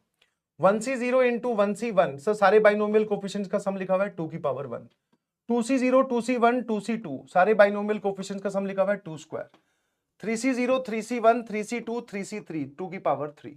तो सर बी तो बहुत ही आसान है डिकोड करना। दिस इज 1 प्लस 2 की पावर 1 अपॉन 1 फैक्टोरियल प्लस 2 की पावर 2 अपॉन 2 फैक्टोरियल प्लस 2 की power 3 upon 3 factorial till infinity. जब भी कभी डिनोमिनेटर में सारे फैक्टोरियल आ रहे हों तो आपके लिए एक थॉट प्रोसेस है e की पावर x का एक्सपेंशन याद करना। e की पावर x का एक्सपेंशन याद करना, that is very very very important, क्योंकि इसी के एक्सपेंशन में सर फैक्टोरियल आता है डिनोमिनेटर में, है ना। लॉग वाले में डिनोमिनेटर में नंबर आते हैं, ठीक है। या फिर आप बोल सकते हो दूसरा थॉट जो है वो क्या लगा सकते हो आप कि binomial theorem for any index में उसमें भी फैक्टोरियल आता है डिनोमिनेटर में, है ना। बट सबसे पहले ये देखा तो इसमें भिड़ गई बात, यहां से यहां जाते वक्त सर उसने x की जगह 2 रखा है, that means b is nothing but e square. Sir b की वैल्यू तो e स्क्वायर है। मैंने कहा बहुत बढ़िया, आ जाइए भाई a को भी चेक कर लेते हैं। What is a here? तो a है 1, 2c2 कितना होता है भाई 1 अपॉन 3 फैक्टोरियल, 3c2 होता है सर 3 अपॉन 4 फैक्टोरियल, 4c2 होता है सर 6 अपॉन 5 फैक्टोरियल। फिर अगला कितना आएगा, अगला आ जाएगा 5c2 अपॉन 3 4 5, यहां आएगा 6 फैक्टोरियल, तो 5c2 होता है 10 अपॉन 6 फैक्टोरियल। चलिए जी, अब देख भाई इसका जवाब भी e के टर्म्स में ही है। वैसे भी लॉजिकली सोच लेना भाई, जब b ही e के टर्म्स में आ रहा है तो a भी तो e के टर्म्स में आएगा, तभी तो ये पूरा इंटीजर बनेगा। इंटीजर टाइप का सवाल है ना, और वैसे भी डिनोमिनेटर में फैक्टोरियल आ रहा है तो ये हम सोच सकते हैं। मैंने कहा इसकी जनरल टर्म लिख, बिकॉज ये तो डायरेक्टली देखते ही पता चल गया। उसका क्या करें सर? तो मैंने कहा देख एक तरीका है, अब यहां से एक बच्चे ने ऐसे सोचा कि ऊपर चल रहा है सर 1 3 6 10, तो 1 3 6 10, इन सब लोगों का कॉमन डिफरेंस 3 में से 1 गया 2, 6 में से 3 गया 3, 10 में से 4 गया 4, इनका जो फर्स्ट डिफरेंस है, फर्स्ट डिफरेंस ये किस में है सर? ये फर्स्ट डिफरेंस एपी में है। तो फर्स्ट डिफरेंस अगर किसी भी सीक्वेंस का एपी में हो तो उसकी जो जनरल टर्म है वो ऐसे मानी जाती है, दैट इज tn बराबर a, या फिर अब की बार a यूज हो रहा है तो alpha n square plus beta n plus gamma. Alpha beta gamma की वैल्यू कैसे निकालेंगे आप? अल्फा बीटा गामा की वैल्यू निकालेंगे कि एक बार आप अल्फा एन की वैल्यू 1 पुट करो तो ये बन जाएगा t1 1 के बराबर है, एन की वैल्यू 2 पुट करो t2 3 के बराबर है, एन की वैल्यू 3 पुट करो t3 6 के बराबर है। तो यहां से आप अल्फा बीटा गामा निकालकर सॉल्व कर सकते हैं। दूसरा आपको पता होना चाहिए सम ऑफ फर्स्ट 1 नेचुरल नंबर 1 होता है, sum of first 2 natural numbers 3 होता है, sum of first 3 natural numbers 6 होता है। तो ये देखते ही पता चल रहा है sum of first 4 natural numbers 6 और 4 10 होता है। तो ये दिख रहा है 1 3 6 10 किस में लाई करता है? तो मतलब सर इसी को ही सॉल्व करने पर ये आपके पास में tn जो है वो आएगा n into n plus 1 upon 2। जाओ तो चेक कर लो, n की वैल्यू 1 रखने पर ये 1 बनेगा, 2 रखने पर सर ये बनेगा 3, 3 रखने पर ये बनेगा सर 6, 6 रखने पर सर ये बनेगा 10, सॉरी 4 रखने पर ये बनेगा सर 10। ठीक है जी, तो हमें सर बात बन गई। मैं कहा बहुत बढ़िया। तो मैंने कहा तो जो आपको a दिखाई दे रहा है, what is a here? Sir 1 को कर लेते हैं अलग, बिकॉज हमने यहां से कहानी लिखनी स्टार्ट की है। 1 के बाद में सिग्मा, जनरल टर्म सर इसकी ये है जिसको मैं r के टर्म्स में लिख रहा हूं, that is r plus 1 upon 2, और जो टर्म है उससे 2 ज्यादा का फैक्टोरियल नीचे है। मतलब ऊपर अगर 1 आ रहा है, मतलब जैसे आप r की वैल्यू 1 पुट करोगे इसमें तब ये 1 बनेगा, 2 पुट करोगे तो ये 3 बनेगा। तो r की क्या वैल्यू पुट करें कि वो 3 फैक्टोरियल बन जाए, या 1 पुट करने पर 3 फैक्टोरियल कैसे बनेगा सर? ये बनेगा r प्लस 2 का फैक्टोरियल, है ना। और r की वैल्यू आप 1 से लेकर इंफिनिटी, एक बार चेक कर लीजिए फटाफट। 1 पुट किया तो 1 अपॉन 3 फैक्टोरियल, 2 पुट किया तो सर ये आ जाएगा पूरा का पूरा 3, है ना, 2 2 कैंसिल, ये बनेगा 3/4 फैक्टोरियल। फिर 3 पुट किया तो सर ये आ जाएगा 3 × 4/2, 12/2 तो 6, और यहां आ जाएगा सर 5 फैक्टोरियल। बिल्कुल सही लिखा हुआ है। अब इस चीज को आपको सॉल्व करना है। तो क्लास में बताई गई बात, that is r+1 upon r+2 का फैक्टोरियल, ठीक है। इसमें जो 1/2 है ना वो बाहर ले गया मैं, ठीक है, देखते रहना प्लीज। इसको ऐसे लिख दो, ये 1/2 बाहर, ये 1 यहां, ये a यहां, ये 2 यहां से डिलीट कर दीजिए, ठीक है। हम सिर्फ फोकस कर रहे हैं इस चीज पर, ठीक है भाई। तो सर इसमें क्या है, इसमें हमारे पास में एक ही चीज होती है, दैट इज न्यूमरेटर में से r को हटाओ, न्यूमरेटर में से r को रिमूव करो, r को रिमूव। हाँ, पूरी तरीके से जब आप न्यूमरेटर में से r को रिमूव कर दोगे तो आपका जवाब जो है वो आ जाएगा, ठीक है जी, है ना। अब सर इसके लिए थोड़ी सी मेहनत लगेगी, बिकॉज डिनोमिनेटर, अच्छा r रिमूव न्यूमरेटर में से तभी होगा जब r+2 का फैक्टर ऊपर दिखेगा, क्योंकि यही चीज हटेगी, ठीक है। तो मैंने ऊपर r+2 का फैक्टर बनाने के लिए बहुत ही सिंपल सी कहानी की। ऊपर लिखा हुआ है r² + r, नीचे क्या लिखा हुआ है r+2 का फैक्टोरियल। अब यार r² भी आ रहा है तो मैंने इसको 4r बना दिया +4, देखते रहना, है ना। या फिर एक चीज चेक करते हैं, r+2 × r+1 कितना होता है, पहले ये बताओ।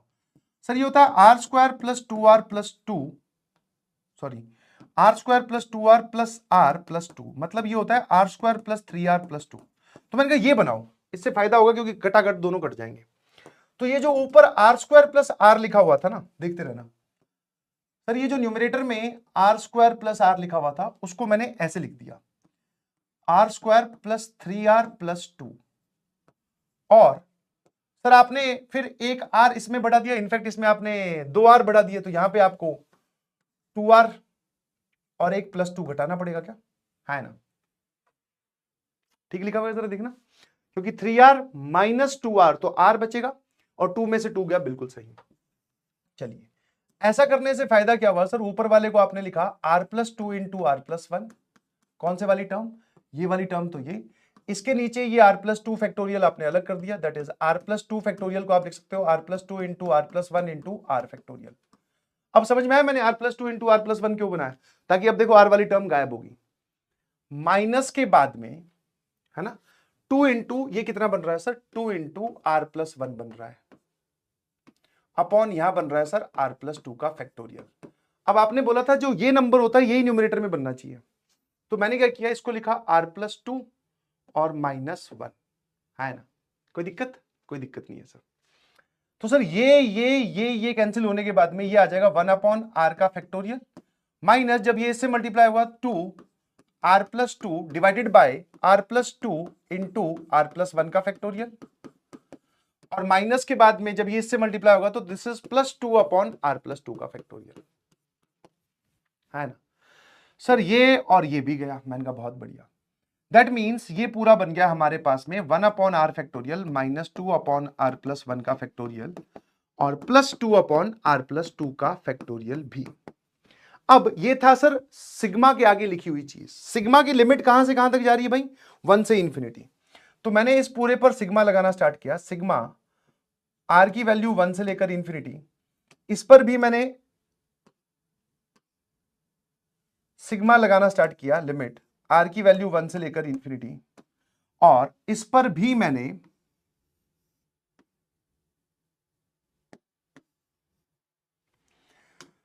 सिग्मा r की वैल्यू 1 से लेकर इंफिनिटी, ठीक है जी।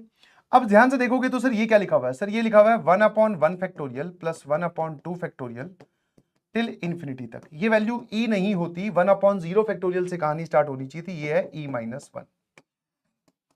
यहां आ जाइए सर, ये क्या लिखा हुआ है, सर ये लिखा हुआ है 1/2 factorial plus 1/3 factorial till infinity, और ये वैल्यू भी e नहीं होती, ये होती है e-1/0 फैक्टोरियल -1/1 फैक्टोरियल, दोनों की वैल्यू 1 1 होती है, ये है e-2। सर ये क्या लिखा हुआ है, सर ये लिखा हुआ है हमारे पास में 1/3 फैक्टोरियल प्लस 1/4 फैक्टोरियल टिल कहां तक सर, इंफिनिटी। इसकी वैल्यू e नहीं होती, ये होती है e-1/0 फैक्टोरियल -1/1 फैक्टोरियल -1/2 फैक्टोरियल। तो सर ये वैल्यू कितनी आ गई, दिस इज e माइनस 2 और माइनस 1/2। सर ये लिखा हुआ है e माइनस 5/2। ठीक है, तो जो हमारा फाइनली इतना पार्ट जो था इस सिग्मा के आगे वाला वो क्या बन गया उसको देखते हैं।